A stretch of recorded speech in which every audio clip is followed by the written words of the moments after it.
Podjetniki in zaposleni na vodilnih ter odgovornih delovnih mestih moramo pogosto poleg odločitev povezanih s svojo osnovno dejavnostjo sprejemati tudi pravne odločitve.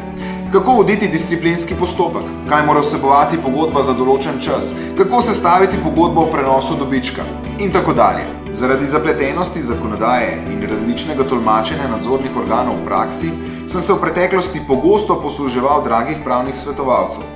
Kmalu sem ugotovil, da z njimi izgubljam čas za razlago problema, ki bi ga bolje vložil v reševanje le-tega. In tako sem našel interaktivno zgoščenko Pravnik v podjetju, s katero enostavno poiščem ustrezne pogodbe ter ostale vzorce in predloge številnih poslovnih dokumentov, nujnih za učinkovito poslovanje. Vse to brez nepotrebnega izgubljanja v zmešnjavi neprestano spreminjajoče se zakonodaje, saj sem skupaj s pravnikom v podjetju dobil tudi 3 letne posodobitve z aktualnimi informacijami in vsebinami. Interaktivni Pravnik v podjetju priporočam, saj vsebuje preko 200 vzorcev pogodb, sklepov in obvestil, napotke za reševanje pravnih problemov, opise najpogostejših napak in predloge rešitev vprašanj podjetnikov.